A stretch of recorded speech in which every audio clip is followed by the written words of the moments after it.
So I've covered on my YouTube channel a couple of times about the growing crisis in Germany. Germany has a problem starting all the way back in 2015 when Angela Merkel brought in, it was something like 2 or 3 million Syrians into the country. And that very year, so this is 2015, 2016, there were a massive amount of sexual assaults and rapes that happened in Germany, over 1,000. And in the city of Cologne, you had it was over 1,000 men started sexually assaulting a bunch of German women in the city of Cologne. And this would give rise to the right-wing party, the Alternative für Deutschland, or Alternative for Germany. They are now the number 2 party in Germany, and they represent an existential crisis for the parties in power because they want 2 things as their primary platform. They want to get rid of all the Muslim immigrants, return them back from whence they came, and they are looking to rid themselves of the Green Deal that is haunting their country. This is where you have the power shutdowns, power shortages, and the like. So this is kind of the backstory for what we're going to talk about today.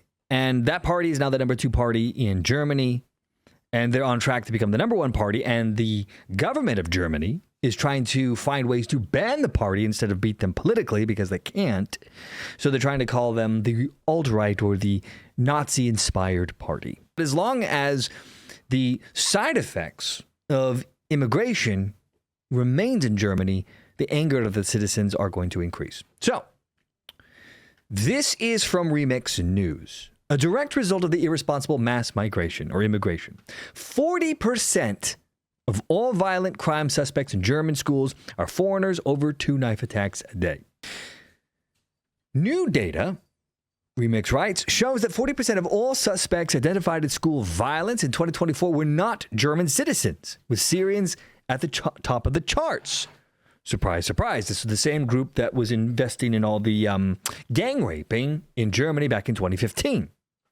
In total, there were 4,254 foreign suspects and 7,309 suspects with German citizenship. The German government announced in response to parliamentary inquiry from the Alternative for Germany. Now, I don't know if they're going to talk about it, but Germany, to hide the crime statistics of these foreigners, anyone who would become a citizen, let's say that you were from Afghanistan, Syria, or Iran, or wherever, and you become a German citizen, they would then classify you as German. They did this to obfuscate, to hide the crime rates. So the Alternative für Deutschland sued and won, forcing the government to finally start releasing this data. And so that, I think, is what this is from. So this was the parliamentary inquiry from the Alternative for Germany, the member of parliament, Martin Hess. Of the 11,558 suspects in total, 1,236 had Syrian passports, representing 1 in 10 violent incidents, according to the data, which was provided to Welt's newspaper.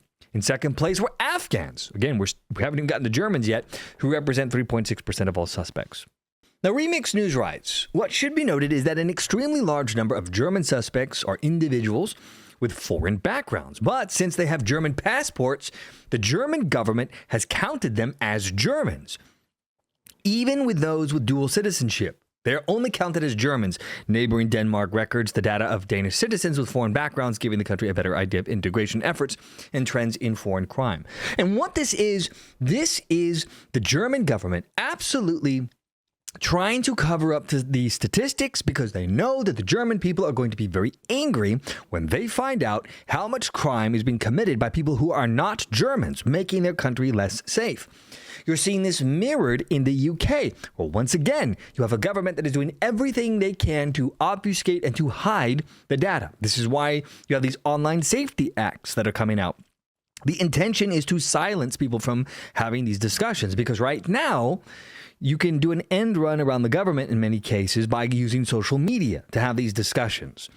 But all these European, governments in the UK, they seem to be hell-bent on hiding this data. because I think they know there's going to be hell to pay when the truth inevitably comes out, and they're trying to delay or push this off. Remix goes on to write that in total, there were 35,570 violent crimes in Germany's school system. Jesus, school system only. Last year, that amounts to 97 violent crimes per day in Germany. And of those crimes, 740 were knife attacks. What is it, I have to ask, is with these people who come from, let's just say, Islamic or Muslim backgrounds, what is their obsession with knife attacks? Why does this seems to be a thing and a theme that's all over the EU and in the UK. What is it with this? Maybe it's all the gun control, I don't know. That is over 2 knife attacks per day. Here's a post from the Remix News. This is a German girl, Lena, along with her mother, 32. Lena was brutally beaten by a gang of non-German girls. When Lisa stewed or whatever came into the school office, her daughter Lena was crying in a chair. That's got to be a typo. Her hair was torn. Her whole body was covered in footprints. Vile. You know, again, this is what happens when you allow unending streams of people, of immigrants, either legal or non-legal, mostly non-legal here in the States, to flood your country. You're going to end up with balkanization. You're going to get people who do not, who come from cultures that clash with Western sensibilities, Western ideas of fairness, of safety. These people, a lot of these countries have very low respect on life. Life is cheap. So they treat it like it's cheap. And German citizens in this particular case are taking the brunt of this because their government is feckless, the government is corrupt, and the government is useless when it comes to stopping this from happening. Now, Birgit Besson, an AfD member of parliament, said these are shocking figures that show that our children are exposed to increasing danger even in supposedly protected areas.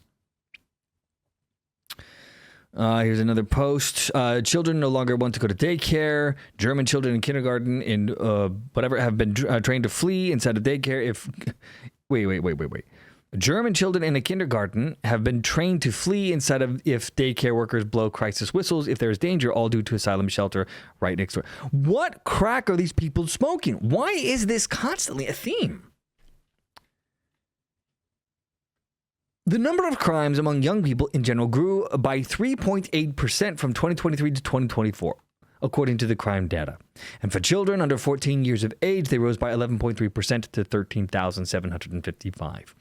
AfD domestic affairs expert Hess says the connection between mass immigration and growing danger inside schools is clear. And he is damn right. You cannot put your head in the sand forever and expect the problem to eventually go away. This is only going to get worse. And all of Europe is having the same issue right now. I know. There's a few countries within the EU that are resisting, like Poland. But the reality is the EU is in extreme danger right now. Their leaders are retarded and they don't seem to get this.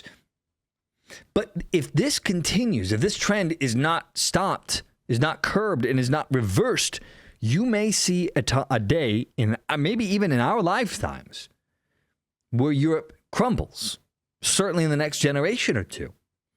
You might see a rise of an evil Islamic state that dominates all of Europe. That's not an impossibility. Militant Islam, like what we saw in Iran, likes to take over.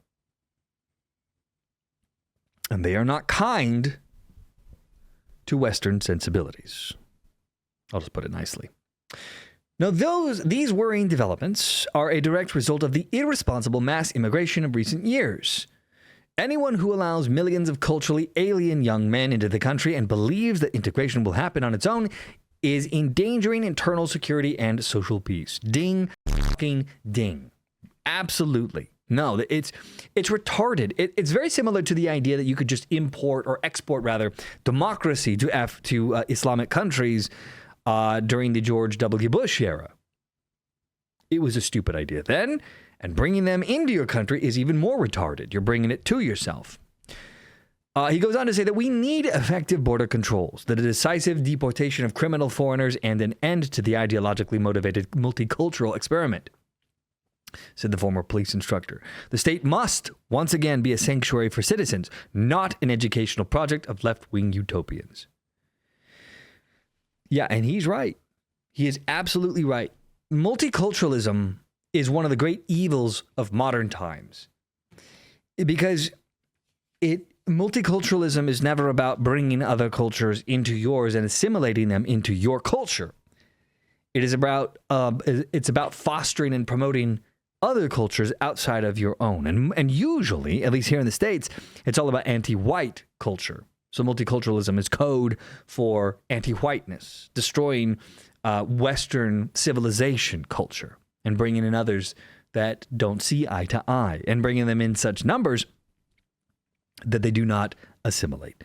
So that is a problem.